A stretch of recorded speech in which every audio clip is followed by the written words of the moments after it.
누나들이 우유나 짜줄까? 160cm 꼬맹이라며 매일 선임 여군들에게 성희롱을 당하던 최약체 특전사. 알고 보니 죽은 누나의 복수를 위해 부대를 뒤엎으러 온 인간 병기였다는 충격적인 이야기입니다. 대한민국 육군 특수전사령부 예하 검은 베레모의 신화가 살아 숨쉬는 제707 특수임무단. 백호부대라는 이름만으로도 적에게는 공포를, 국민에게는 굳건한 신뢰를 주는 그곳에 새로운 하사 한 명이 전입해왔다. 그의 이름은 강지후. 160cm 남짓한 단신에 전투복이 헐렁해 보일 정도로 마른 체구. 이제 막 부사관 학교를 수료하고 첫 자대 배치를 받은 그의 어깨 위 계급장은 어딘지 모르게 위태로워 보였다. 지후가 생활관에 들어서자 먼저 그를 맞이한 것은 날카로운 시선들이었다. 생활관은 남군과 여군이 함께 사용하는 통합 생활관이었고 이미 그곳에 터줏대감으로 자리 잡은 5명의 선임 여군 부사관들이 그를 위아래로 훑어보고 있었다. 신이 왔나 보네.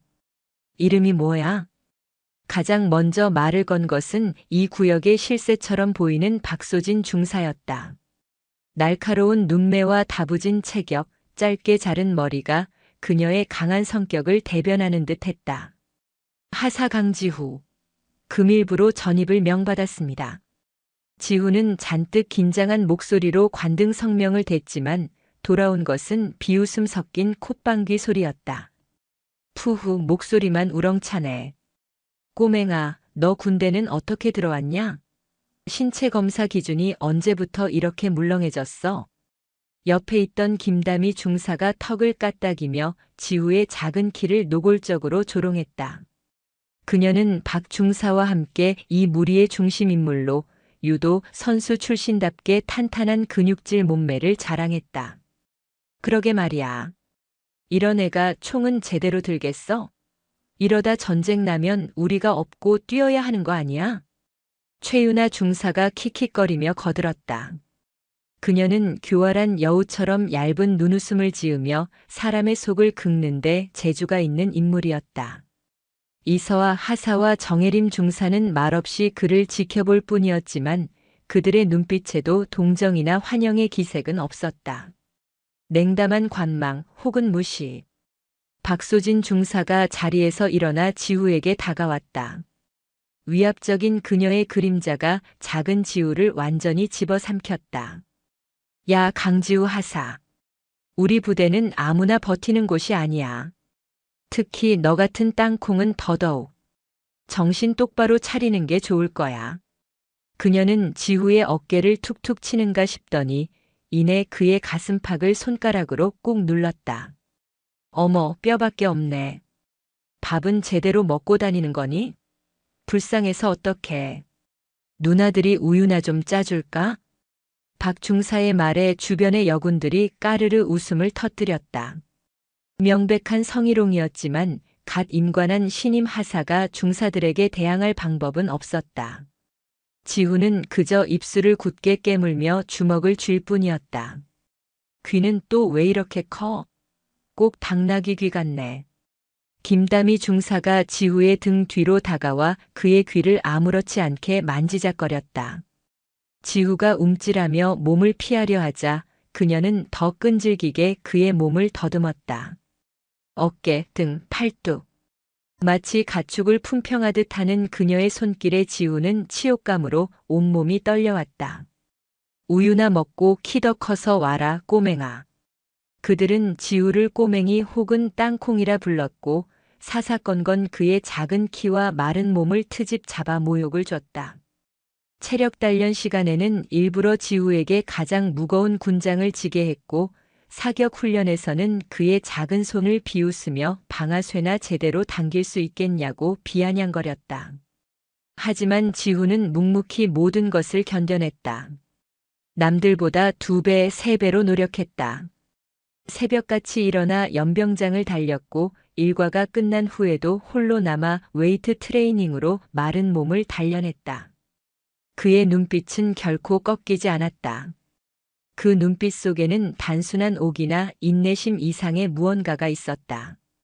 그것은 바로 사명이었다. 지후가 이 707 특임단, 지옥과도 같은 이곳에 제 발로 걸어 들어온 이유는 단 하나였다. 몇 해 전 바로 이 부대에서 복무하다가 세상을 떠난 그의 유일한 혈육, 누나 강유라 대위의 명예를 되찾기 위해서. 나이 차이가 꽤 났던 누나는 지우에게 부모와도 같은 존재였다. 어릴 적 사고로 부모님을 여인 후 누나는 지우를 훌륭하게 키워내기 위해 자신의 모든 것을 희생했다. 그리고 그녀는 자신의 꿈이었던 군인의 길을 걸었고 가장 험난하다는 특수부대에서 여군 장교로서 능력을 인정받고 있었다. 그런 누나가 어느 날 갑자기 훈련 부적응으로 인한 극단적 선택이라는 차가운 군사우편 한 장으로 돌아왔다. 지후는 믿을 수 없었다. 누구보다 강인하고 책임감 넘쳤던 누나였다. 부대원들을 가족처럼 아끼고 조국에 대한 충성심으로 가득 차 있던 사람이 고작 훈련 부적응으로 스스로 목숨을 끊었다는 것을 도저히 받아들일 수 없었다.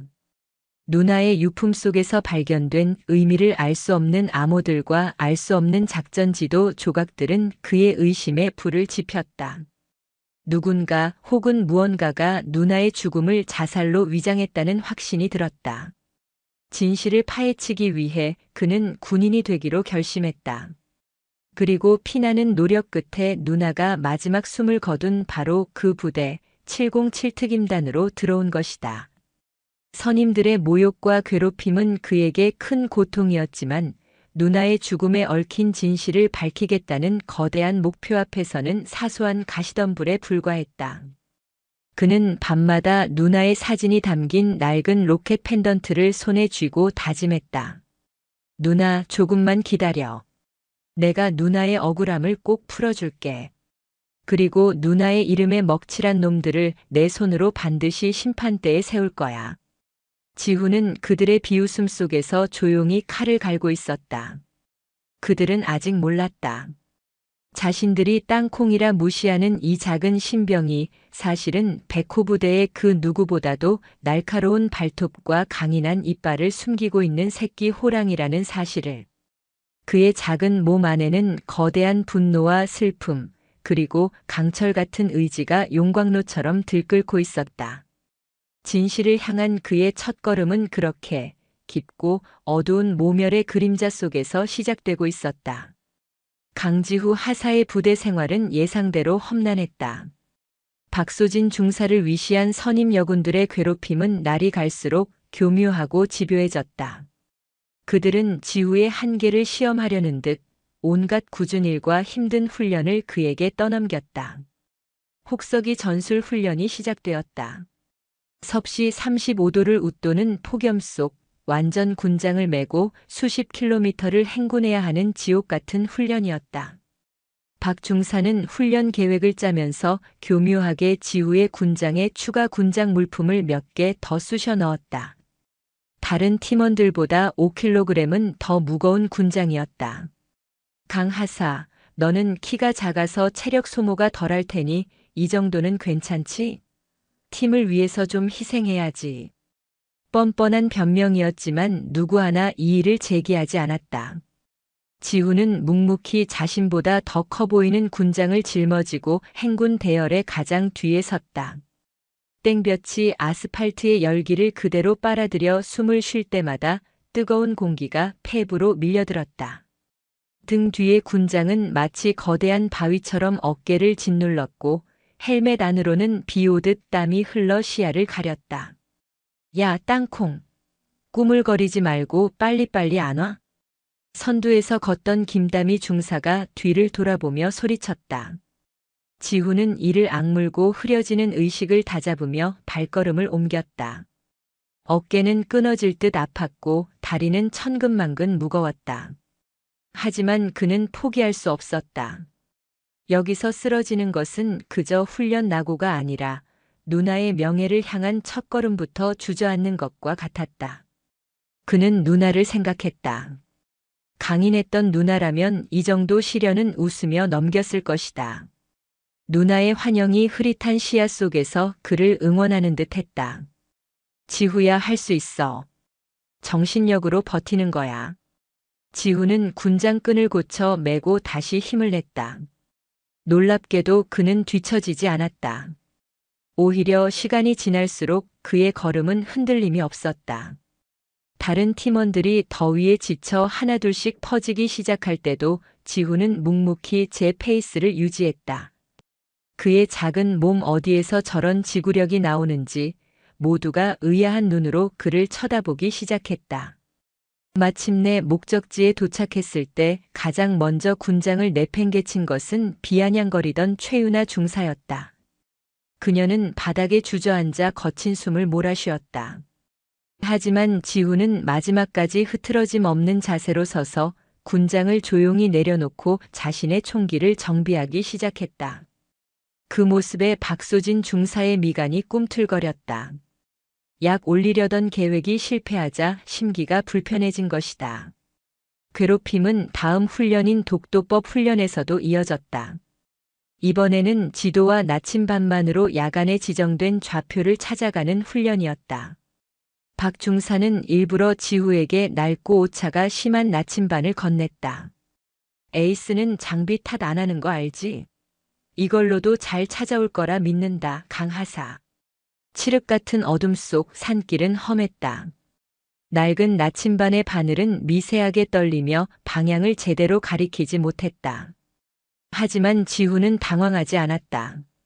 그는 부사관학교 시절 생도 대표로 선발되어 독도법 심화 과정을 이수한 최우수 인재였다. 그는 나침반에만 의존하지 않았다. 밤하늘의 별자리를 이용해 북쪽을 찾고 나무의 이끼나 나이테를 만져보며 방향을 가늠했다. 남들보다 훨씬 예민한 그의 청각은 멀리서 들려오는 계곡 물소리를 통해 지형을 파악하는 데 도움을 주었다.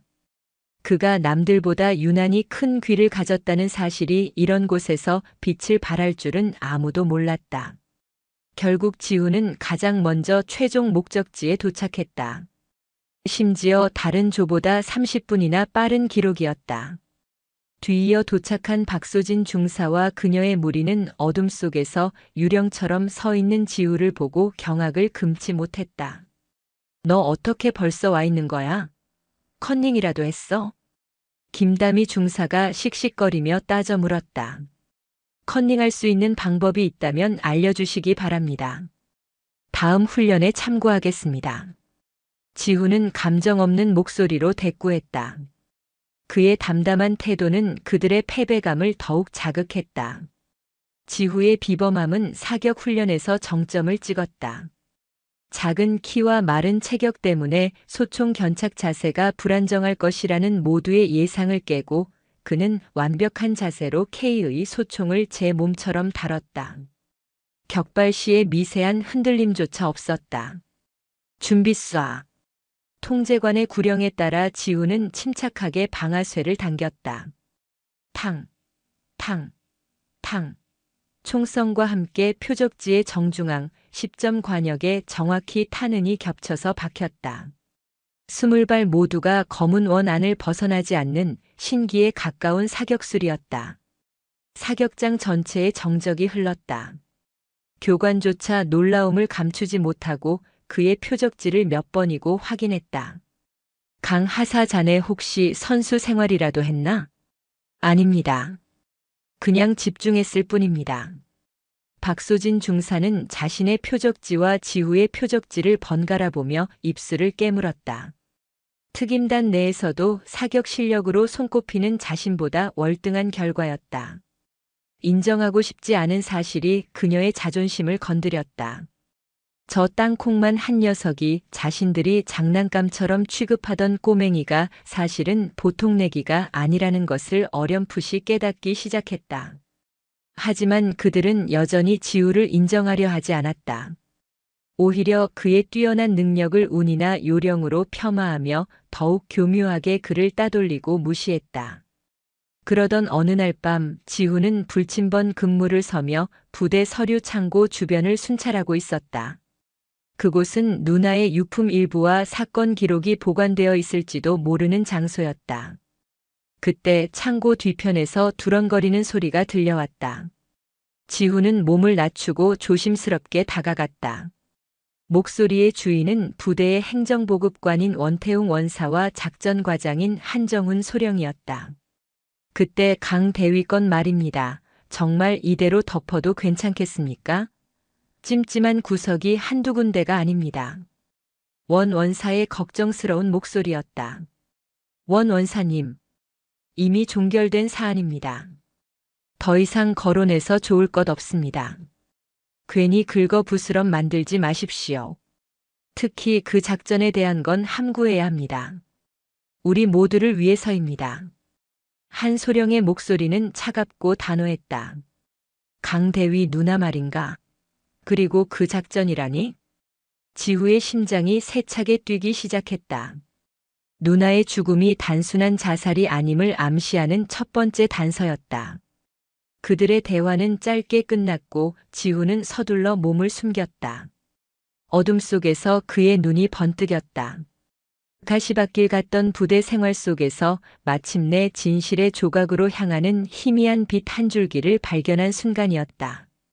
이제 그는 더 이상 수동적으로 괴롭힘을 견디는 존재가 아니었다. 목표는 더욱 선명해졌다. 누나의 죽음에 얽힌 비밀, 그리고 그들이 숨기려는 그 작전의 정체를 반드시 밝혀내야만 했다.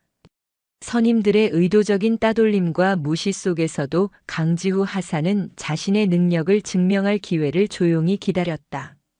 그리고 그 기회는 예상치 못한 형태로 찾아왔다. 대한민국 최정예 부대인 만큼 707특임단은 주기적으로 타 부대와의 연합훈련이나 고강도의 가상훈련을 실시했다. 그 중에서도 가장 악명 높은 것이 바로 특수임무대 종합전술훈련이었다. 이 훈련은 실제 테러 상황을 가정하여 적진 침투, 정보 수집, 인질 구출, 퇴출까지 이어지는 일련의 과정을 24시간 내에 완수해야 하는 극한의 훈련이었다.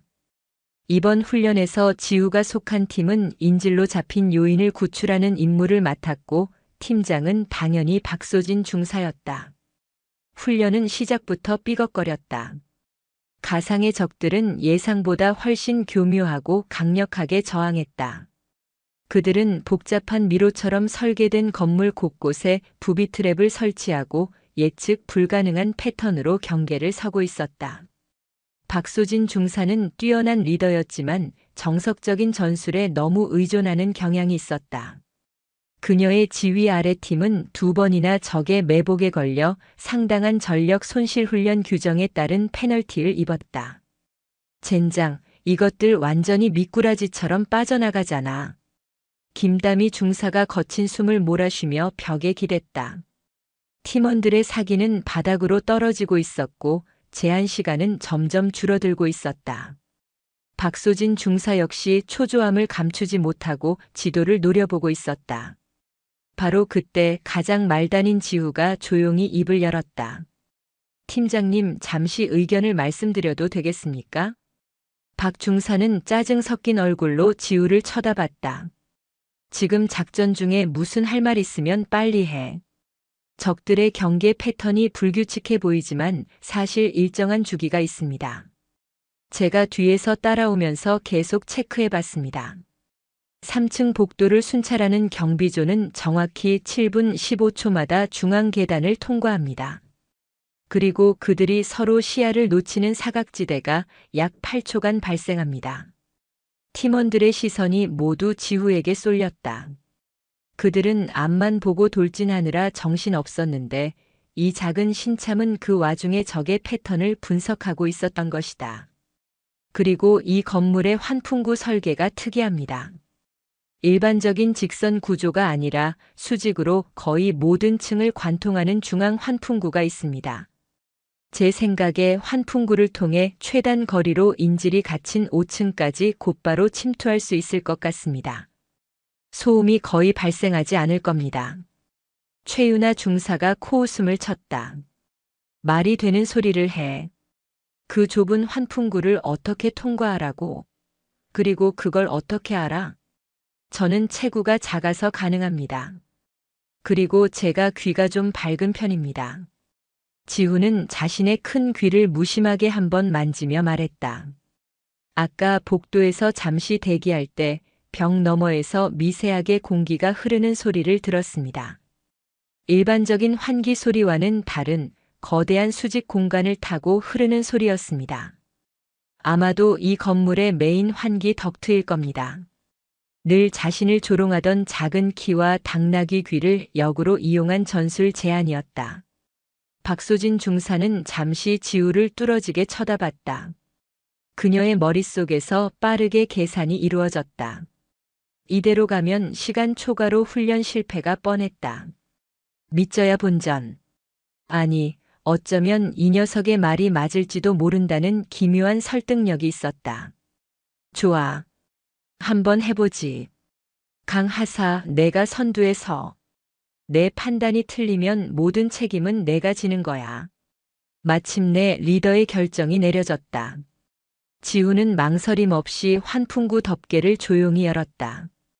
그의 예상대로 그 안에는 성인 남성 한 명이 겨우 통과할 수 있는 수직 통로가 어둠 속으로 이어져 있었다. 지우는 로프 하나에 몸을 의지한 채 소리 없이 어둠 속으로 사라졌다. 다른 팀원들은 마른 침을 삼키며 그의 뒤를 따랐다. 지우의 판단은 정확했다. 환풍구는 적의 모든 경계망을 피해 인질이 갇힌 방 바로 위층까지 이어져 있었다. 지우는 다시 한번 자신의 뛰어난 청각을 이용해 아래층의 적들의 수와 위치를 정확히 파악했다. 총 3명. 1명은 문 앞, 2명은 인질의 양옆에 있습니다. 셋, 둘, 하나 지금. 지후의 신호에 맞춰 팀원들은 천장의 환풍구 덮개를 뜯어내고 순식간에 방으로 쏟아져 들어갔다. 섬광탄이 터지고 혼비백산한 적들을 제압하는 데는 10초도 걸리지 않았다. 모든 것이 지후의 예측대로였다. 인지를 구출하고 퇴출로까지 확보한 뒤 훈련 종료 신호가 울렸다. 결과는 대성공. 불가능해 보였던 임무를 제한 시간 내에 완벽하게 성공시킨 것이었다. 훈련 강평 시간, 교관은 지후의 이름을 직접 언급하며 그의 뛰어난 상황 판단력과 대담함을 칭찬했다. 고정관념을 깬 창의적인 침투 루트 설정이 이번 훈련 성공의 핵심이었다. 특히 강지후 하사의 관찰력과 분석력은 모든 대원들이 본받아야 할 점이다. 팀원들은 아무 말도 하지 못했다. 특히 박소진 중사와 김다미 중사의 표정은 복잡 미묘했다. 자신들이 땅콩이라 무시했던 신참이 팀을 패배의 위기에서 구해냈다는 사실을 받아들여야만 했다. 그것은 자존심이 상하는 동시에 부인할 수 없는 경외감을 불러일으켰다. 그날 저녁 생활관의 분위기는 이전과 사뭇 달랐다. 늘 시끄럽게 떠들던 여군 선임들은 말이 없었고 지후를 향한 노골적인 조롱도 사라졌다. 지후가 묵묵히 자신의 총기를 손질하고 있을 때 조용히 지켜만 보던 정혜림 중사가 그에게 다가와 물통을 건넸다. 수고했다. 짧은 한마디였다. 하지만 그 안에는 이전에는 없었던 아주 작은 인정의 감정이 담겨 있었다. 이것은 그들 사이에 생긴 첫 번째 균열이었다. 지후는 말없이 고개를 숙여 보였다. 하지만 지후는 이런 작은 변화에 만족하지 않았다. 그의 목표는 동료들에게 인정받는 것이 아니었다. 그는 훈련 강평 자료와 부대 시설 배치도를 핑계로 서류 창고에 들어갈 기회를 엿보고 있었다. 그리고 마침내 기회가 찾아왔다. 늦은 밤 모두가 잠든 시간, 지후는 몰래 서류 창고로 향했다. 그는 낮에 미리 파악해둔 관리병의 동선과 자물쇠의 종류를 기억하고 있었다. 부사관학교 시절 배운 기술로 낡은 자물쇠를 어렵지 않게 열고 안으로 들어갔다. 먼지 쌓인 서류들 사이에서 그는 강유라라는 이름을 필사적으로 찾았다. 그리고 마침내 그는 비공개 사건 파일이라는 붉은 도장이 찍힌 낡은 서류철 하나를 발견했다. 그 안에는 누나의 사망 사건 보고서가 들어 있었다. 보고서의 내용은 공식적으로 통보받은 것과 같았다. 과도한 훈련 스트레스로 인한 우울증 및 극단적 선택. 하지만 마지막 페이지에 첨부된 작은 보고서 하나가 그의 눈길을 사로잡았다. 그것은 누나의 사망 추정 시각 직전에 있었던 알파 포인트 야간 침투 훈련에 대한 기록이었다. 그리고 참가자 명단 맨 아래 누나의 이름 옆에는 누군가 급하게 덧쓴 듯한 개인 사유로 불참이라는 글씨가 적혀 있었다. 불참? 아니야. 누나는 그날 훈련에 참가한다고 분명히 나한테 전화했어. 지후의 머릿속이 차갑게 식었다. 이것은 명백한 기록 조작의 증거였다. 누군가가 누나의 행적을 의도적으로 지우려 한 것이다. 그리고 그 알파 포인트 야간 침투 훈련이 바로 원태웅 원사와 한정훈 소령이 언급했던 그 작전일 가능성이 높았다. 지후는 조작된 기록을 자신의 소형 카메라로 촬영한 뒤 모든 것을 원래대로 되돌려놓고 조용히 창고를 빠져나왔다. 그의 손에는 이제 단순한 의심이 아닌 진실의 꼬리가 잡혀 있었다. 작은 균열은 이제 걷잡을 수 없는 파문이 되어 부대 전체를 뒤흔들 거대한 진실의 문을 열기 시작하고 있었다. 종합전술훈련 이후 강지후 하사를 향한 부대 내의 시선은 미묘하게 변해 있었다. 노골적인 조롱과 멸시는 사라졌지만 그 자리를 채운 것은 어색한 침묵과 경계심 그리고 일말의 호기심이었다. 특히 박소진 중사를 비롯한 선임 여군들은 지우를 어떻게 대해야 할지 갈피를 잡지 못하는 듯했다. 그들이 땅콩이라 불렀던 존재가 사실은 누구보다 날카로운 전술적 통찰력을 지닌 에이스일지도 모른다는 사실은 그들의 견고했던 자존심과 편견에 불편한 파문을 일으켰다. 지후는 그런 변화에 일희일비하지 않았다. 그의 머릿속은 온통 알파 포인트 야간 침투 훈련과 조작된 서류에 대한 생각으로 가득 차 있었다. 그는 그날 밤 엿들은 대화의 또 다른 당사자, 부대의 터줏대감이자 살아있는 역사로 불리는 원태웅 원사에게 접근할 기회를 노렸다. 원 원사는 깐깐하고 무뚝뚝하기로 소문났지만 그의 말 속에는 누나의 죽음을 안타까워하는 진심이 묻어 있었다. 그라면 무언가 알고 있을 터였다. 기회는 의외의 장소에서 찾아왔다. 부대 전체가 실시하는 무기 및 장비 정비 주간이었다. 지후는 정비고 가장 구석진 곳에서 낡은 통신 장비를 묵묵히 분해하고 조립하며 닦고 있었다. 그때 원태웅 원사가 순찰을 돌다 그의 앞에서 걸음을 멈췄다. 자네가 강지후 하사인가? 예, 그렇습니다. 지후는 벌떡 일어나 경례를 붙였다. 원 원사는 경례를 받는 둥 마는 둥 하며 지후가 정비하던 낡은 무전기를 유심히 살폈다.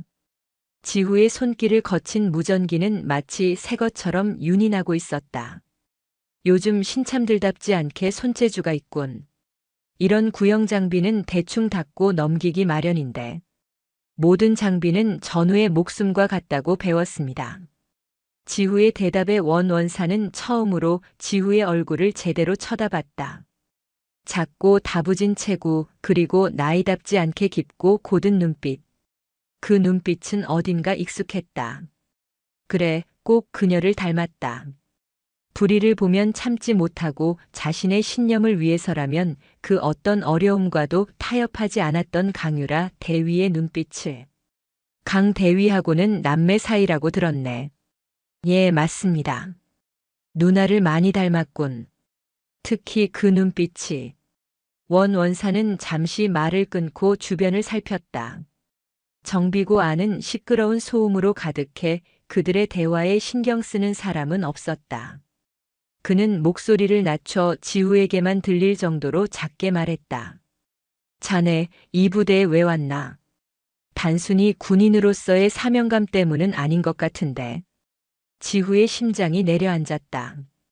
원 원사는 모든 것을 꿰뚫어 보고 있었다. 지후는 침묵으로 긍정했다. 그의 굳게 담은 입술과 흔들림 없는 눈빛이 100마디 말보다 더 큰 결의를 보여주고 있었다.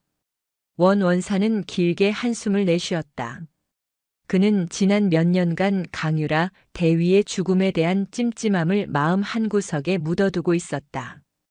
진실을 밝히고 싶었지만 거대한 조직 앞에서 일개 부사관이 할 수 있는 일은 없었다. 하지만 지금 죽은 그녀와 꼭 닮은 눈빛을 한 동생이 바로 눈앞에 서 있었다. 외면할 수 없었다. 그것은 고인에 대한 마지막 예의이자 군인으로서 지켜야 할 양심의 문제였다. 진실을 알고 싶은가? 목숨을 걸어서라도 알아내야만 합니다. 지후의 단호한 대답에 원 원사는 결심을 굳혔다. 그는 주변을 한 번 더 경계한 뒤 지후의 귀에 속삭였다. 모든 기록은 거짓일 수 있다네. 하지만 숫자는 거짓말을 하지 않지. 특히 돈과 관련된 숫자는 더더욱. 무슨 의미이신지 잘 모르겠습니다. 그날 알파 포인트 훈련이 있었던 날의 부대 유류 및 물자 사용 내역서를 확인해보게. 평범한 야간 훈련이었다면 절대 나올 수 없는 기록들이 남아있을 걸세. 특히 차량 정비 내역을 유심히 보게나. 무언가 이상한 점을 발견하게 될 거야. 그것은 거대한 비밀의 문을 여는 열쇠와도 같은 조언이었다. 지후는 원 원사에게 깊이 고개를 숙였다. 감사의 인사였고 또한 모든 것을 걸겠다는 맹세였다. 그날 이후 지후는 원 원사의 조언을 따라 부대 행정반과 수송부를 맴돌며 기회를 엿봤다. 하지만 관련 서류들은 모두 작전과장인 한정훈 소령의 직접적인 통제하에 있어 접근이 쉽지 않았다. 그러는 사이 또 한 번의 훈련이 시작되었다. 이번에는 산악급속 행군 및 레펠 훈련이었다. 지후는 여전히 박소진 중사의 팀에 속해 있었다. 이전의 성공으로 인해 그를 대하는 태도는 부드러워졌지만 박 중사의 눈에는 여전히 시험하는 듯한 날카로운 빛이 감돌고 있었다. 훈련의 마지막 코스는 수직에 가까운 50m 암벽을 하강하는 레펠 훈련이었다. 그때 갑자기 산 전체를 뒤흔드는 듯한 폭우가 쏟아지기 시작했다. 순식간에 시야는 흐려지고 암벽은 미끄러운 물길로 변했다. 위험하다. 훈련 중단. 전원 철수하라. 팀장인 박소진 중사가 소리쳤다. 하지만 이미 암벽 중간쯤 내려가 있던 최윤아 중사가 빗물에 미끄러지며 발을 헛디뎠다. 악! 그녀의 몸이 허공에 대롱대롱 매달렸고 당황한 나머지 로프를 놓치면서 발목이 바위 틈에 끼어버리는 최악의 상황이 발생했다. 고통스러운 비명과 함께 그녀의 몸이 축 늘어졌다. 최 중사. 모두가 당황해서 소리만 지를 뿐 누구도 섣불리 미끄러운 암벽으로 내려갈 엄두를 내지 못했다. 아래는 수십 미터 절벽이었고 위에서는 흙과 돌멩이가 비와 함께 쏟아져 내리고 있었다. 그때 지후가 나섰다. 제가 가겠습니다. 확보 로프를 이중으로 묶어주십시오. 강하사 미쳤어? 지금 내려가면 너까지 위험해.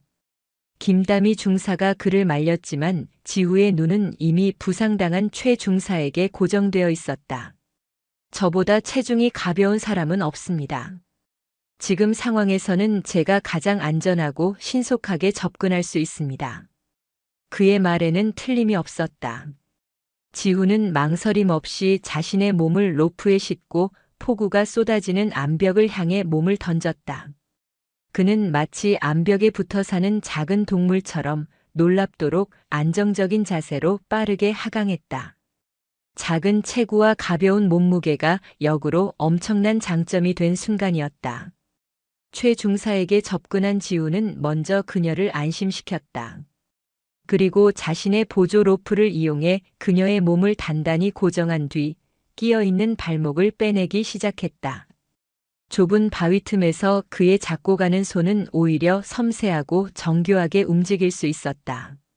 몇 번의 시도 끝에 마침내 최 중사의 발목을 빼내는 데 성공했다. 지후는 자신의 몸을 방패 삼아 쏟아지는 낙석으로부터 최 중사를 보호하며 무전으로 위쪽의 상황을 알렸다. 그의 침착하고 정확한 지시에 따라 팀원들은 일사불란하게 움직여 두 사람을 안전하게 절벽 위로 끌어올렸다. 모두가 흠뻑 젖고 지쳐 있었지만 누구 하나 다치지 않았다. 최윤아 중사는 발목 인대가 늘어나는 부상을 입었지만 지후의 신속한 조치가 없었다면 더 큰 사고로 이어졌을 것이다. 그녀는 들것에 실려 내려가면서 자신을 구해준 지후에게 처음으로 진심을 담아 말했다. 고맙다 강하사. 그리고 미안했다. 그것은 단순한 사과가 아니었다. 자신들의 편견이 얼마나 어리석고 위험했는지를 깨달은 자의 진심 어린 고백이었다. 그 모습을 지켜보던 박소진 중사와 김다미 중사의 눈빛도 복잡하게 흔들리고 있었다. 지후는 그들의 목숨을 빚진 전우가 되었다. 그들 사이를 가로막고 있던 불신과 조롱의 벽이 또 한 번, 이번에는 아주 크게 허물어지고 있었다. 그리고 지후는 깨달았다. 동료들의 신뢰. 그것은 단순히 껄끄러운 관계를 개선하는 것 이상의 의미를 가질 수 있다는 것을. 어쩌면 그들의 신뢰가 앞으로 자신이 걸어갈 진실 규명의 길에서 가장 강력한 무기가 되어줄지도 모른다는 사실을 말이다. 누나의 그림자를 쫓던 그의 외로운 싸움에 마침내 희미한 아군의 그림자가 드리워지기 시작했다. 장마가 계속되던 어느 날 새벽 707특임단 주둔지에 비상 사이렌이 울려 퍼졌다. 적의 침투나 테러 상황이 아니었다.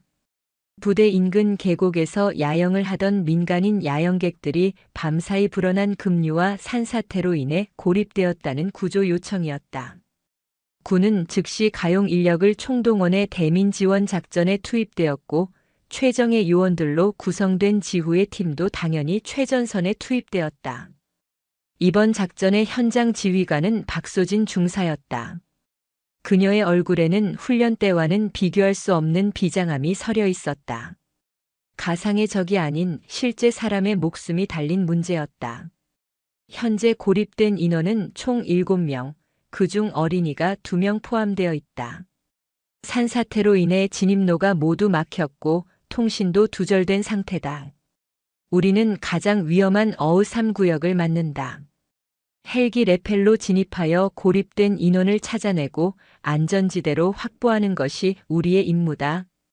이건 훈련이 아니다. 모두 정신 똑바로 차려. 빗줄기를 뚫고 비행하는 헬기 안 팀원들의 얼굴에는 긴장감이 역력했다. 지후 역시 마찬가지였다. 하지만 그의 눈은 그 누구보다도 침착하게 창밖의 지형을 샅샅이 훑고 있었다. 흙탕물이 세차게 흐르는 계곡과 금방이라도 무너져 내릴 듯한 산비탈. 최악의 조건이었다. 강하사, 너는 후방에서 지원 및 경계 임무를 맡아라. 체력 소모가 가장 적을 거다. 헬기에서 내리기 직전 박소진 중사가 지시했다.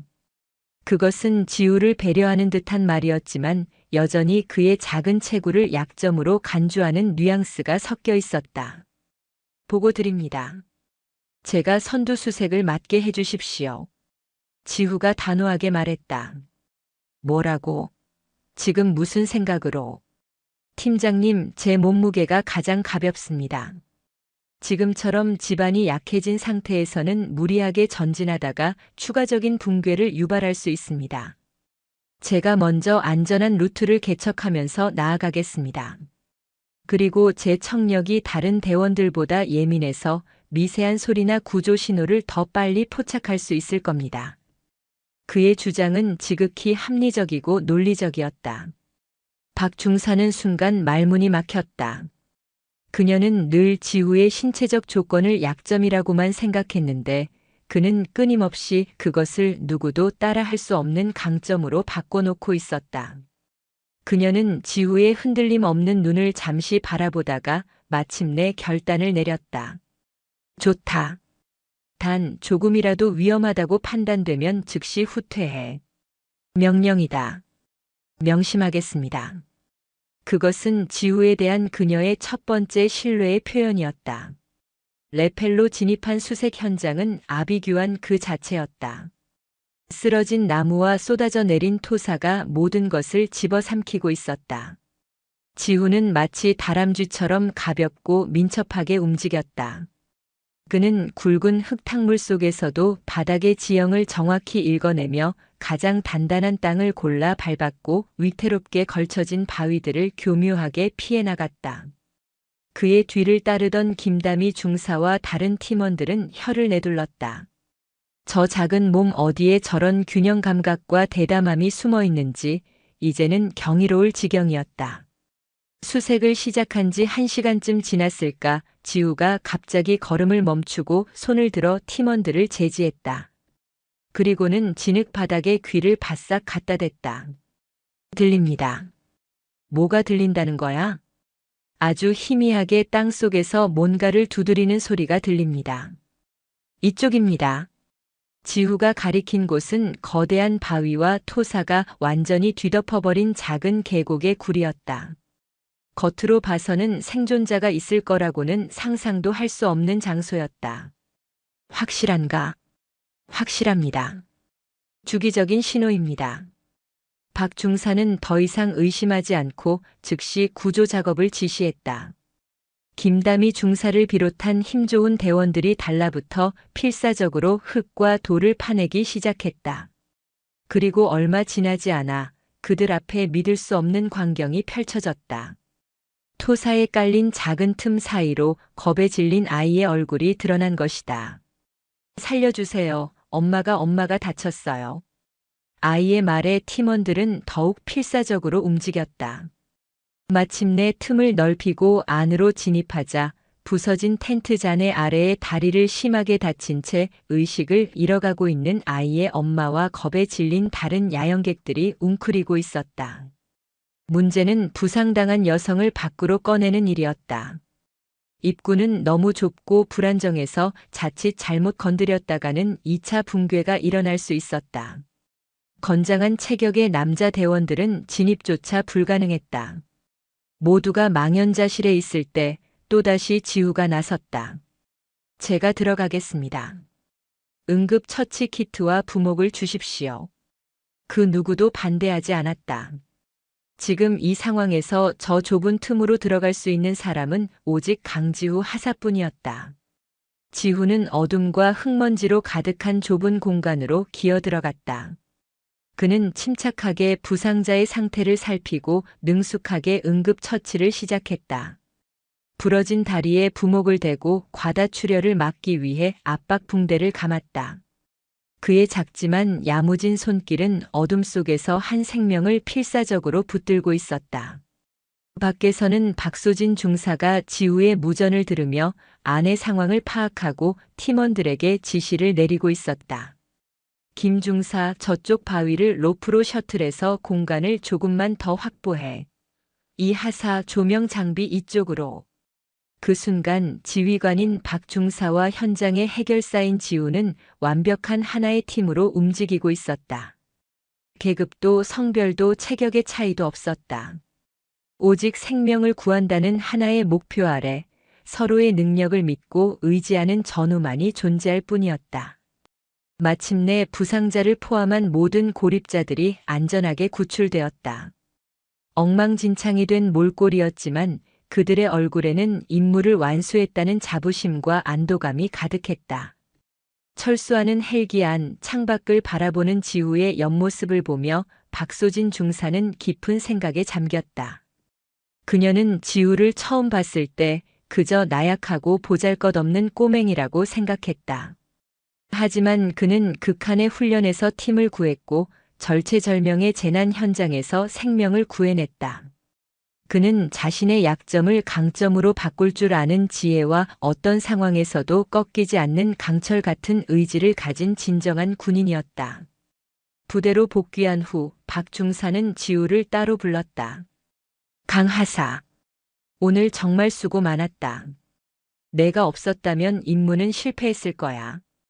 그것은 진심에서 우러나온 칭찬이자 완벽한 인정의 말이었다. 팀원들과 팀장님의 도움이 없었다면 저 혼자서는 아무것도 할 수 없었을 겁니다. 지후는 담담하게 대답했다. 그때 박 중사가 무언가 결심한 듯 입을 열었다. 너 혹시 찾는 거라도 있냐? 요즘 계속 행정반이랑 수송부 근처를 맴도는 것 같던데. 지후의 심장이 쿵 하고 내려앉았다. 그녀가 자신의 행동을 눈치채고 있었던 것이다.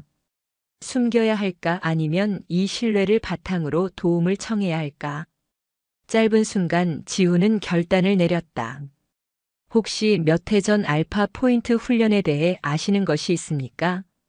그의 질문에 박소진 중사의 표정이 순간 굳어졌다. 그 이름은 부대 내에서 일종의 금기어처럼 여겨지는 단어였다. 그건 왜 묻는 거지? 저희 누님 강유라 대위님과 관련된 일인 것 같습니다. 지후의 눈빛은 그 어느 때보다 진지했다. 박소진은 그 눈빛에서 거대한 슬픔과 진실을 향한 꺾이지 않는 의지를 보았다. 그녀는 자신이 지금 거대한 비밀의 문 앞에 서 있다는 것을 직감했다. 그리고 자신도 모르게 그 문을 함께 열고 싶다는 강한 충동을 느꼈다. 그것은 전장에서 생사를 함께하며 싹튼 끈끈한 전우애의 발현이었다. 박소진 중사의 표정은 심각하게 굳어 있었다. 알파 포인트라는 단어는 그녀에게도 어렴풋한 기억으로 남아 있었다. 자신이 하사였을 시절 부대 내에서 쉬쉬하며 거론되던 의문의 작전. 그리고 그 즈음 모두가 존경하던 강유라 대위가 갑작스럽게 세상을 떠났다. 당시에는 그저 비극적인 사건이라고만 생각했지만 강 대위의 동생인 지후의 입에서 그 단어가 나오자 잊고 있던 퍼즐 조각들이 머릿속에서 섬광처럼 맞춰지는 기분이었다. 자세히 말해봐. 내가 아는 건 어디까지지? 박 중사의 목소리는 낮고 진지했다. 지후는 더 이상 숨길 필요가 없다고 판단했다. 그는 자신이 발견한 조작된 훈련 불참 기록과 원태웅 원사에게 들었던 숫자는 거짓말을 하지 않는다는 조언까지 모든 것을 털어놓았다. 이야기를 듣는 내내 박 중사의 미간은 점점 더 좁아졌다. 그녀는 707 특임단에 대한 자부심이 누구보다 강한 군인이었다. 만약 지후의 말이 사실이라면 이것은 단순히 한 군인의 억울한 죽음을 넘어 부대 전체의 명예가 걸린 중대한 문제였다. 자신들이 목숨 걸고 지키는 신성한 조직 내부의 추악한 음모가 도사리고 있다는 사실을 용납할 수 없었다. 알겠다. 내가 도와주지. 그녀의 결정은 빠르고 단호했다. 강하사, 너는 너무 눈에 띈다. 내가 직접 관련 자료들을 확인해 보겠다. 너는 평소처럼 행동하면서 의심을 사지 않도록 해. 박 중사는 팀 내 최고참이자 행정 업무에도 밝아 자연스럽게 서류들을 열람할 명분을 만들 수 있었다. 그녀는 과거 훈련 데이터 분석을 통한 전술 교리 연구라는 그럴듯한 명목으로 작전과 서류 보관실에 들어갔다. 그리고 원 원사의 조언대로 강유라 대위가 사망한 날짜를 전후한 모든 물자 사용 내역과 차량 정비 일지를 샅샅이 뒤지기 시작했다. 며칠 후 박 중사는 초췌한 얼굴로 지우를 은밀히 불렀다. 그녀의 손에는 복사된 서류 몇 장이 들려 있었다. 내 말이 맞았어. 이상한 점이 한두 가지가 아니야. 그녀가 내민 서류는 알파 포인트 훈련 당일의 차량 운행 및 정비 일지였다. 기록상으로는 평범한 5톤 트럭 한 대가 야간 전술 훈련 지원을 나갔다고 되어 있었다. 하지만 정비 내역에는 좌측 전면부 파손 및 총탄 흔적 제거, 혈흔 제거 및 내부 시트 교체라는 상식적으로는 도저히 이해할 수 없는 내용이 적혀 있었다. 평범한 훈련에서 총탄 흔적과 혈흔이 나올 리가 만무했다. 이것 봐. 유류 사용 내역도 이상해. 공식적인 훈련 구역은 부대에서 왕복 100km도 안 되는 곳이야. 그런데 이날 사용된 유류량은 거의 300km를 주행할 수 있는 양이야. 누군가 기록되지 않은 곳을 다녀왔다는 뜻이지. 박소진 중사는 분노로 떨리는 목소리로 말했다. 이건 명백한 은폐고 조작이야. 누군가 이 트럭을 이용해 무언가를 했고 그 흔적을 필사적으로 지우려 한 거야. 이제 모든 정황은 하나의 진실을 향해 달려가고 있었다. 알파 포인트 훈련은 단순 훈련이 아니었고 그곳에서 끔찍한 사건이 벌어졌으며 누나는 그 진실과 함께 묻혔다. 단서가 더 필요해. 이 서류만으로는 부족해. 그들이 반박할 수 없는 결정적인 증거가 있어야만 해. 지후의 말에 박 중사도 동의했다. 그때 지후의 머릿속에 한 가지 생각이 스쳐 지나갔다. 누나는 절대 그냥 당하지 않았을 거야. 분명 어딘가에 증거를 남겨뒀을 거야. 지후는 부대 내에 보관되어 있던 누나의 유품을 다시 한번 확인해 봐야겠다고 생각했다. 대부분의 유품은 이미 집으로 보내졌지만 규정상 일부 군용 물품은 부대 창고에 보관되어 있었다. 그는 박 중사의 도움을 받아 누나의 유품이 보관된 창고로 향했다. 창고 구석에는 먼지를 뒤집어 쓴 낡은 군용 더블백 하나가 덩그러니 놓여 있었다. 지후는 떨리는 손으로 더블백을 열었다. 낡은 전투복과 전투화, 그리고 몇 권의 군사 전문 서적들이 들어 있었다. 지후와 박 중사는 책 한 권 한 권, 옷의 모든 주머니를 샅샅이 뒤졌지만 특별한 것은 발견되지 않았다. 실망감이 밀려오던 그 순간 지후의 손에 낡은 전투화 한 짝이 잡혔다. 누나가 생전에 가장 아끼던 것이었다. 수백 킬로미터를 함께 행군하며 그녀의 발을 지켜주었던 낡은 전투화. 지후는 무심코 전투화의 깔창을 들어보았다. 그리고 그 밑에서 비닐에 쌓인 아주 작은 메모리 카드 하나를 발견했다. 심장이 미친 듯이 뛰기 시작했다. 이것이 바로 누나가 남긴 마지막 메시지일지도 모른다. 두 사람은 서둘러 인적이 드문 사이버 지식 정보방으로 향했다. 주변을 경계하며 메모리 카드를 컴퓨터에 꽂는 순간 그들의 손에 땀이 흥건했다. 파일은 암호로 잠겨 있었다. 하지만 지후는 망설이지 않고 암호를 입력했다. 그것은 지후와 누나 둘만이 아는 남매의 생일을 조합한 숫자였다. 찰칵 소리와 함께 파일의 잠금이 해제되었다. 그 안에는 단 하나의 영상 파일이 들어 있었다. 지후는 떨리는 손으로 파일을 클릭했다. 화면이 켜지자 어둡고 흔들리는 영상과 함께 다급한 목소리가 흘러나왔다. 영상 속 주인공은 다름 아닌 죽은 줄로만 알았던 그의 누나 강유라 대위였다. 여기는 알파 포인트. 작전은 실패했다. 한정훈 소령의 독단적인 판단으로 우리 측 피해가 발생했다. 이건 정식 작전이 아니었어. 불법 무기 밀매 조직과의 뒷거래 현장을 덮치려던 거였어. 한 소령이 그들의 정보를 빼돌리려다 일이 꼬인 거야. 영상 속 누나의 목소리는 거친 숨소리와 총성, 비명소리에 계속 끊겼다. 그들은 모든 것을 은폐하려 할 거다. 내가 모든 진실을 밝힐 거야. 만약 나에게 무슨 일이 생긴다면. 그 순간 영상이 거칠게 흔들리더니 누군가의 다급한 외침과 함께 화면이 암전되었다. 영상은 거기서 끝이었다. 하지만 그것만으로도 충분했다. 지후와 박소진은 얼어붙은 듯 스크린을 바라봤다. 모든 퍼즐이 맞춰졌다. 한정훈 소령의 불법적인 작전, 실패, 그리고 은폐. 누나는 그 진실을 폭로하려다 살해당한 것이었다. 개자식들. 박소진의 입에서 나지막한 욕설이 터져나왔다. 그녀의 눈은 이글거리는 분노로 타오르고 있었다.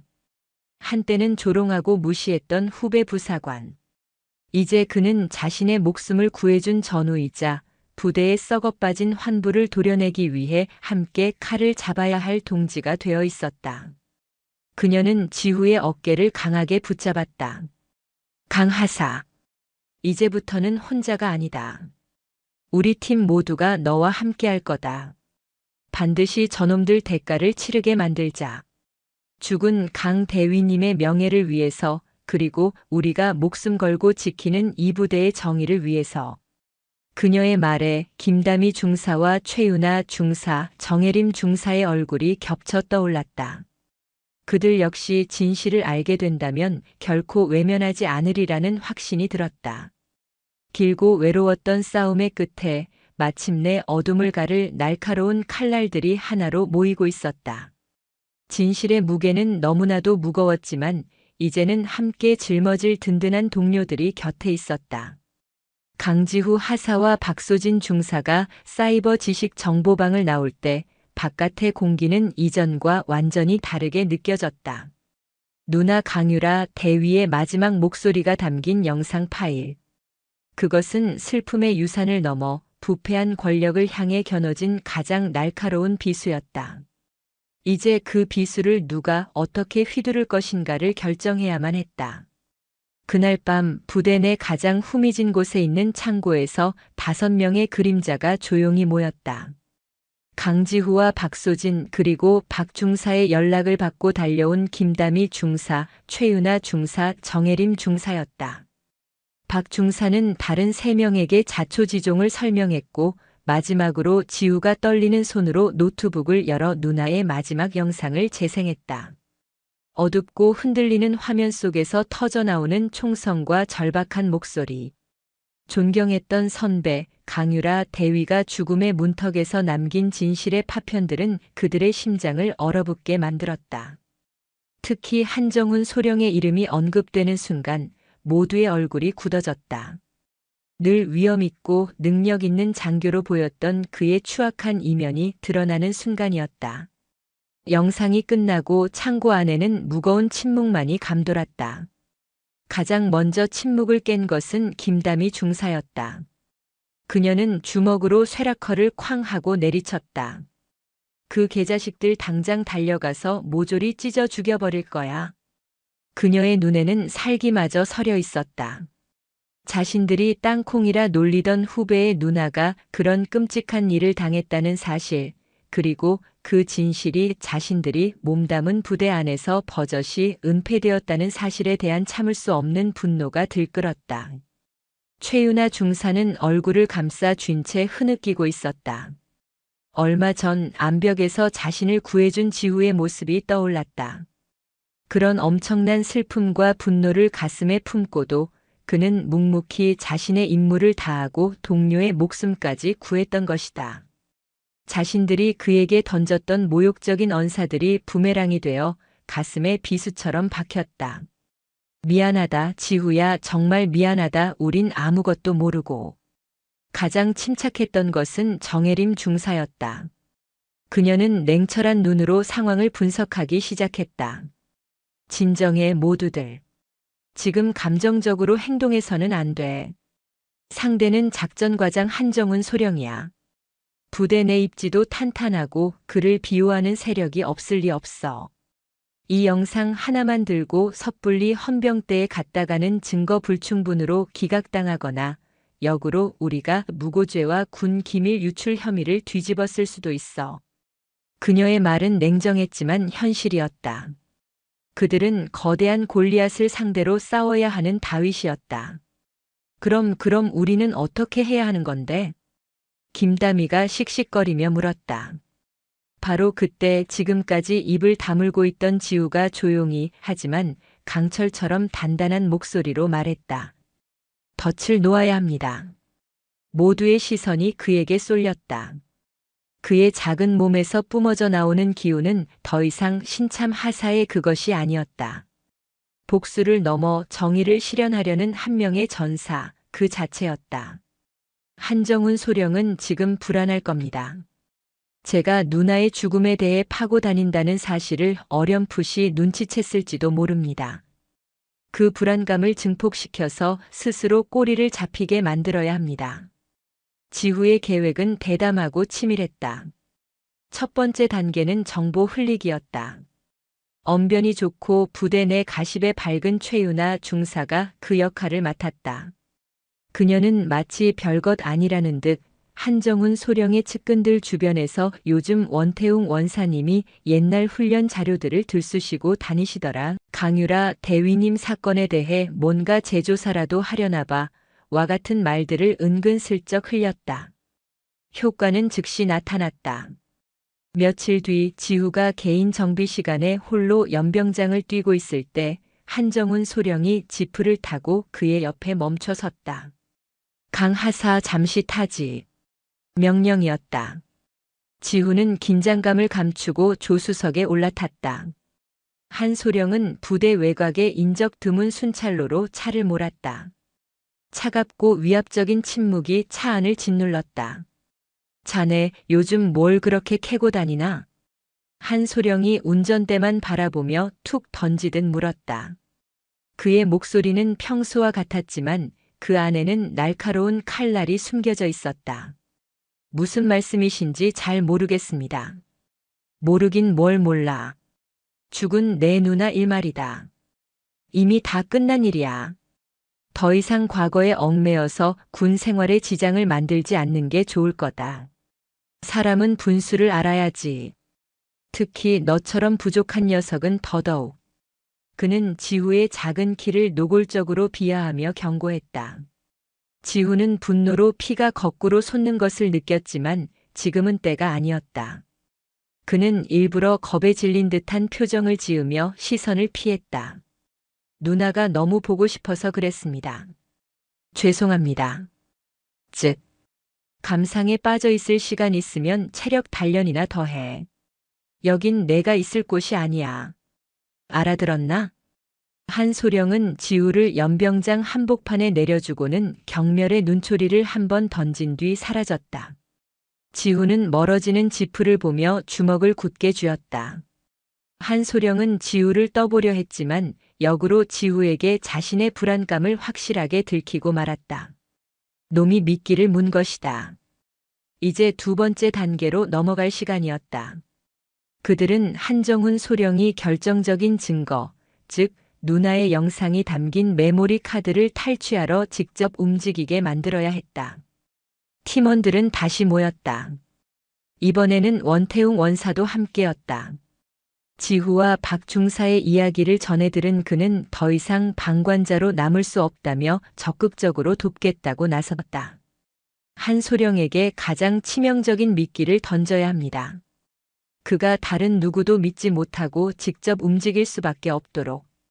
지후의 계획에 따라 원태웅 원사는 일부러 한소령의 신복으로 알려진 다른 상사에게 접근해 술잔을 기울였다. 그리고는 잔뜩 취한 척하며 이렇게 중얼거렸다. 아이고, 내가 늙어서 주책이지 죽은 강 대위 유품에서 나온 그 물건을 괜히 건드려서는 내일 강 하사 녀석이 휴가 나가서 그걸 밖으로 가져간다는데 이거 영 찜찜하단 말이야. 결정적인 한방이었다. 한정훈 소령의 귀에 이 정보가 들어간다면 그는 무슨 수를 써서라도 지후가 부대를 나가기 전에 메모리 카드를 빼앗으려 할 것이 분명했다. 작전의 무대는 야간 독도법 훈련이 예정된 까치봉 훈련장으로 정해졌다. 그곳은 지형이 복잡하고 감시 카메라가 없는 사각지대가 많아 한소령이 사고를 위장해 지후를 덮치기에 최적의 장소였다. 물론 그것은 지후와 팀원들에게도 마찬가지로 반격의 무대가 될 터였다. 결전의 날이 밝았다. 지후는 휴가 신고를 했고 저녁에는 예정대로 야간 훈련이 시작되었다. 지후는 가짜 메모리 카드를 넣은 작은 파우치를 전투복 주머니에 일부러 보이게끔 꽂았다. 그리고 훈련 대열의 가장 후미, 가장 고립되기 쉬운 위치로 이동했다. 어둠이 짙게 깔린 산속. 지후의 등 뒤로 불길한 그림자가 조용히 다가오고 있었다. 그리고 그 그림자를 포착하기 위해 주변의 어둠 속에는 백호처럼 날카로운 눈빛을 한 4명의 여전사들이 숨을 죽이고 있었다. 거대한 음모의 실체가 마침내 어둠 속에서 그 모습을 드러내려 하고 있었다. 이것은 단순히 진실을 밝히는 싸움이 아니었다. 죽은 영웅의 명예와 살아남은 자들의 정의를 건 피할 수 없는 결전의 시작이었다. 까치봉 훈련장의 밤은 유난히 깊고 어두웠다. 나뭇잎 사이를 스치는 바람 소리마저 음산하게 들리는 칠흑 같은 어둠 속에서 강지우 하사는 지도와 나침반을 보는 척하며 등 뒤의 기척에 모든 신경을 집중하고 있었다. 훈련 대열은 이미 저만치 앞서 나가 그는 의도적으로 혼자 뒤처진 상태였다. 미끼는 충분히 매력적으로 던져졌다. 이제 대어가 물기만을 기다리면 되었다. 예상대로였다. 그의 등 뒤 약 20m 거리에서 부스럭거리는 소리와 함께 2개의 그림자가 나타났다. 지후는 모르는 척 걸음을 계속 옮겼다. 상대는 한정훈 소령, 그리고 그의 신복인 이진성 상사였다. 그들은 훈련 통제를 핑계로 대열에서 빠져나와 지우를 따라붙은 것이다. 왔구나. 지우는 마른 침을 삼켰다. 심장은 격렬하게 뛰었지만 머리는 얼음처럼 차가웠다.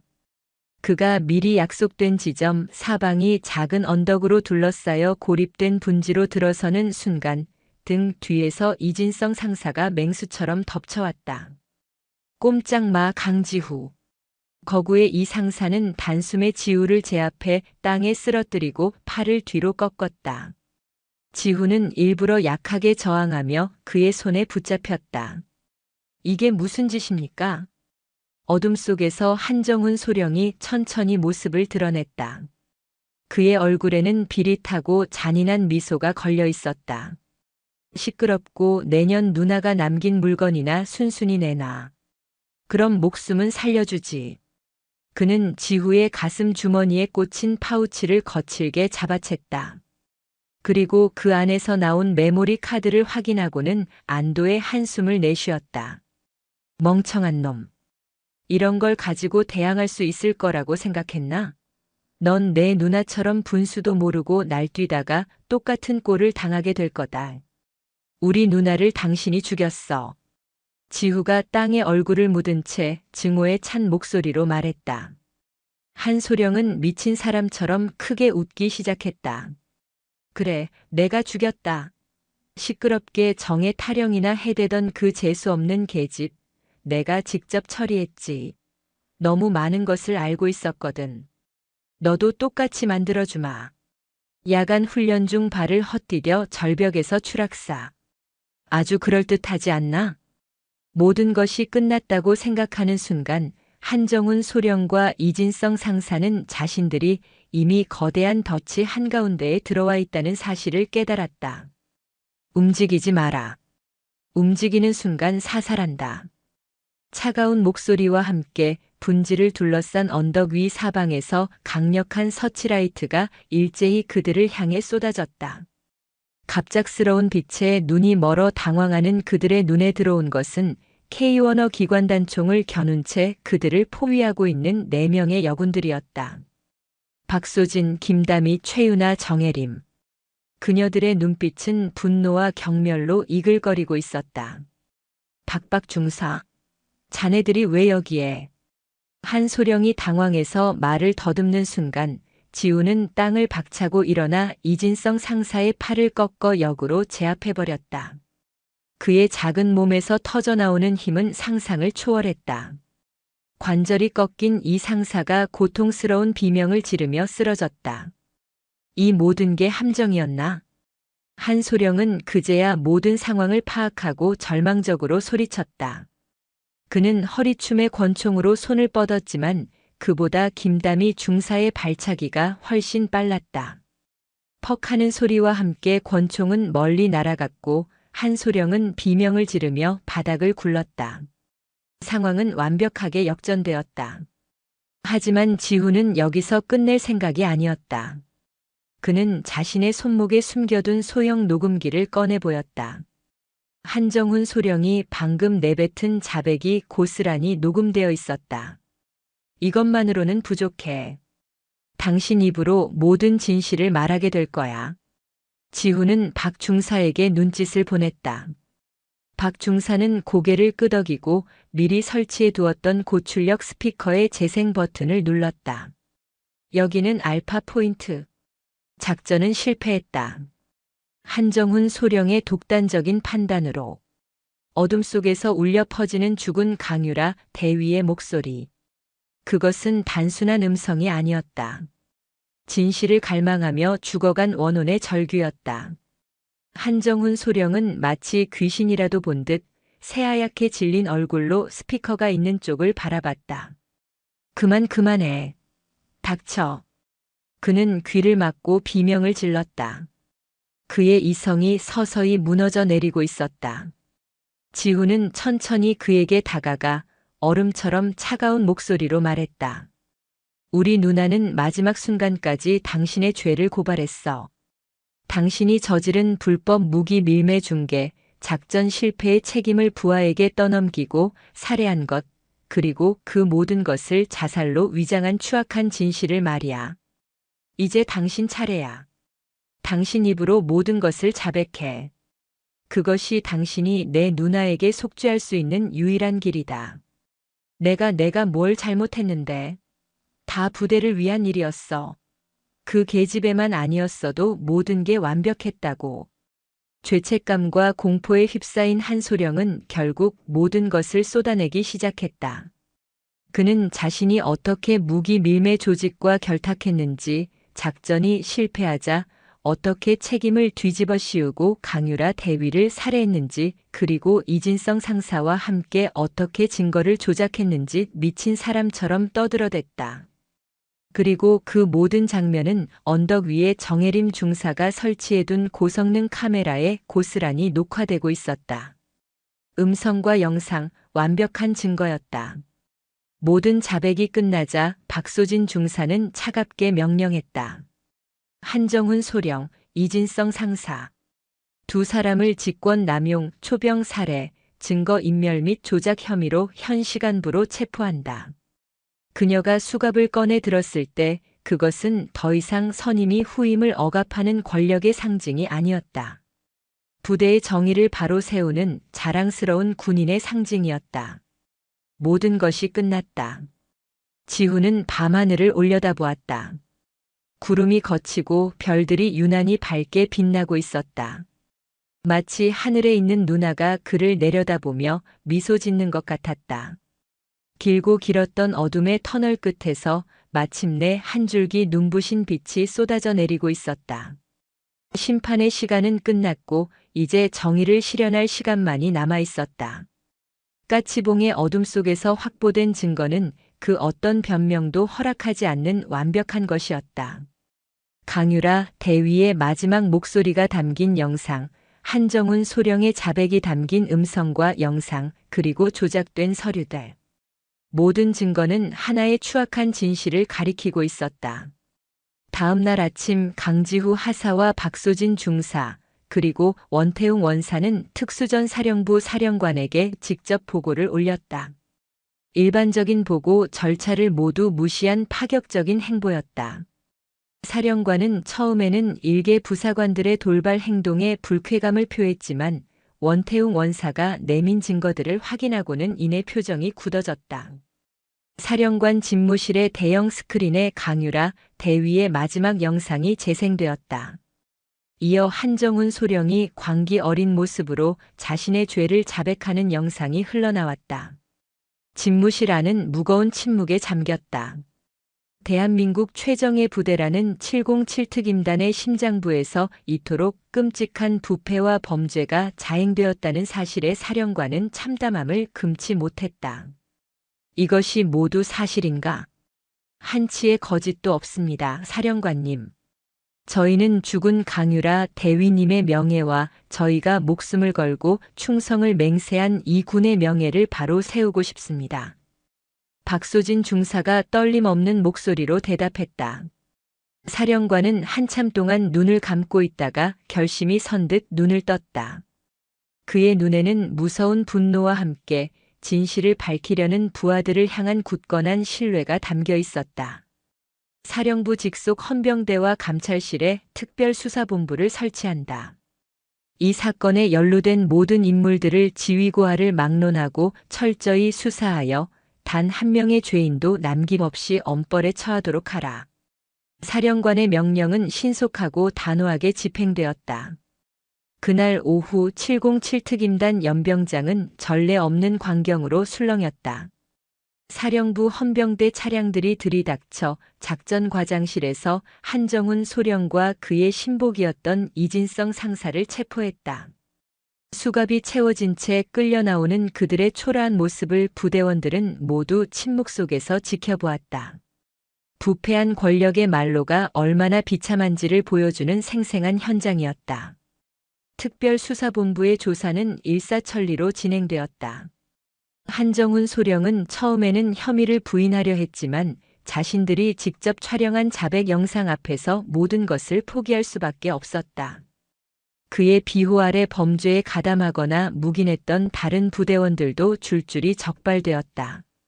부대의 썩은 환부가 뿌리째 도려내지는 순간이었다. 몇 주 후 군사법원은 한정훈에게 초병 살해 및 국가보안법 위반 등의 혐의로 법정 최고형을 선고했다. 다른 공범들 역시 중형을 피하지 못했다. 그리고 마침내 가장 중요한 발표가 있었다. 국방부는 강유라 대위의 사망 사건에 대한 재조사 결과를 공식적으로 발표했다.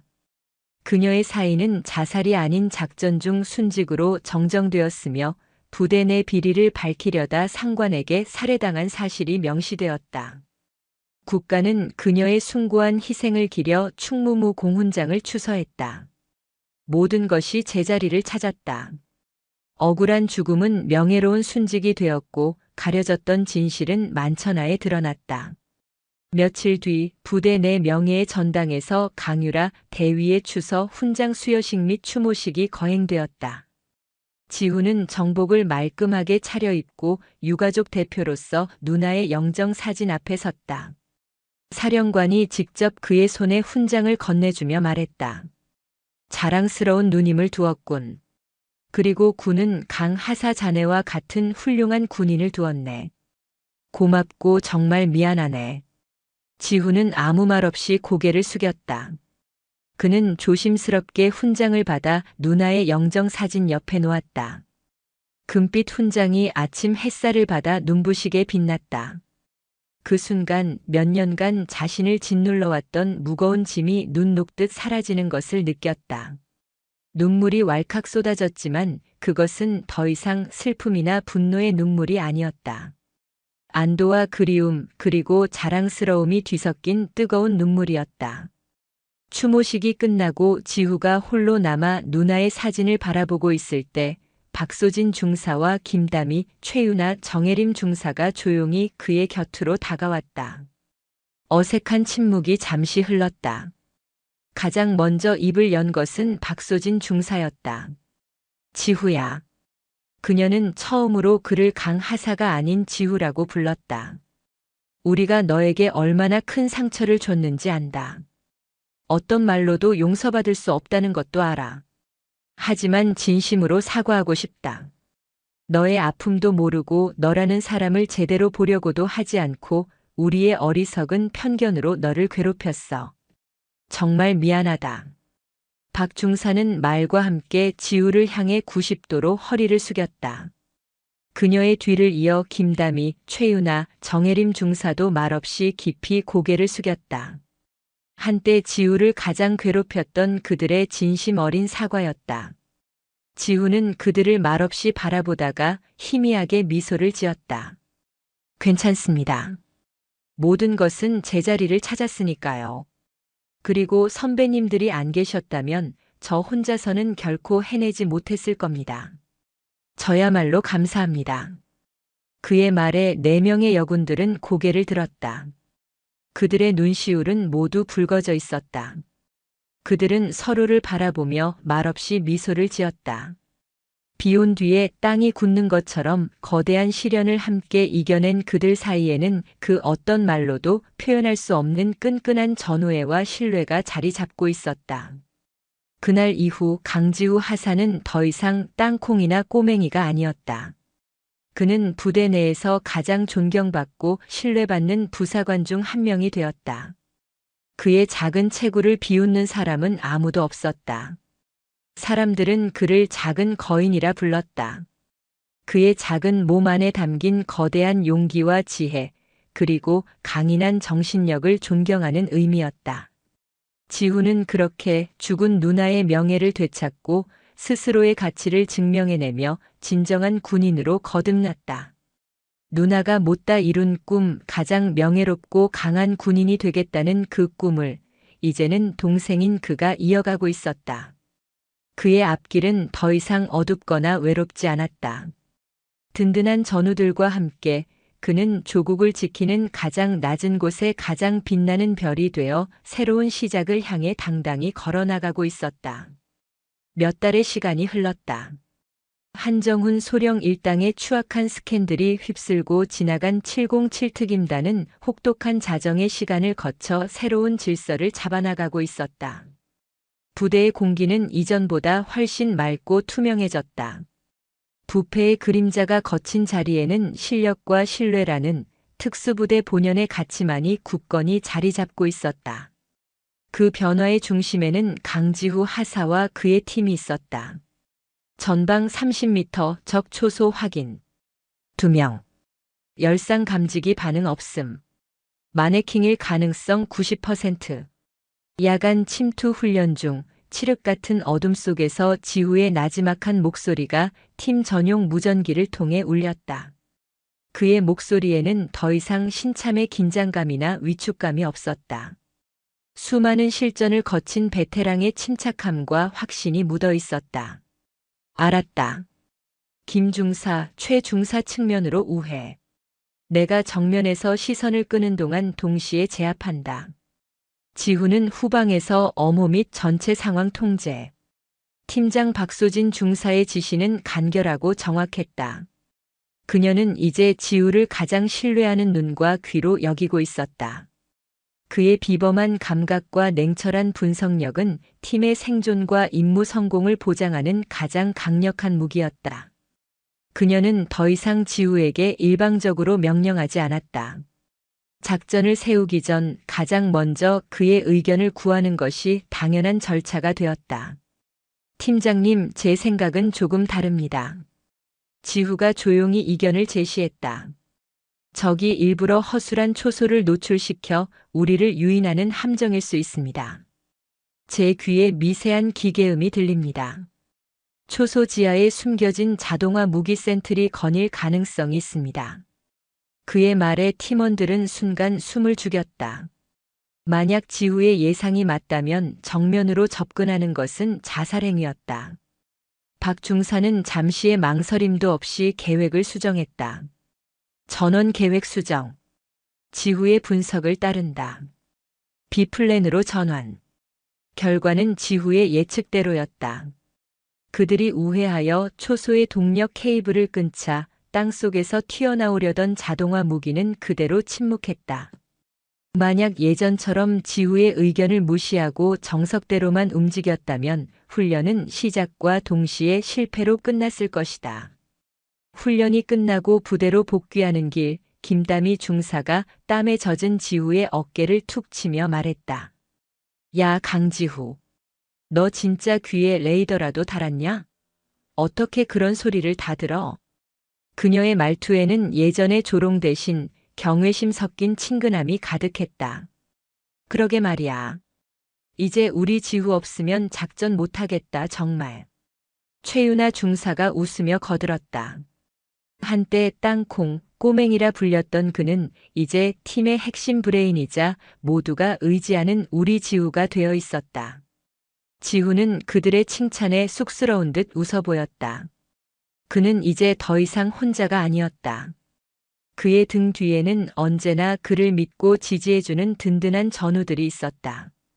변화는 훈련장에서만 일어난 것이 아니었다. 지후는 자신의 경험을 바탕으로 신임 부사관들을 위한 멘토링 프로그램에 자원했다.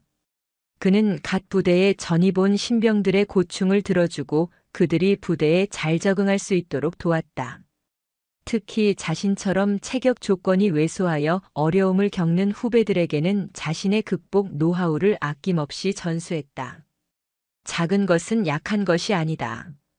오히려 더 빠르고 더 조용하고 더 정확할 수 있는 무기가 될 수 있다. 너의 약점을 한탄하지 말고 그것을 어떻게 너만의 강점으로 바꿀 수 있을지 고민해라. 그것이 진짜 특수부대원이다. 그의 진심 어린 조언은 많은 후배들에게 깊은 감명과 용기를 주었다. 그는 과거 자신을 괴롭혔던 편견과 차별의 대물림을 자신에 대해서 끊어내고 그 자리에 존중과 이해라는 새로운 문화를 심고 있었다.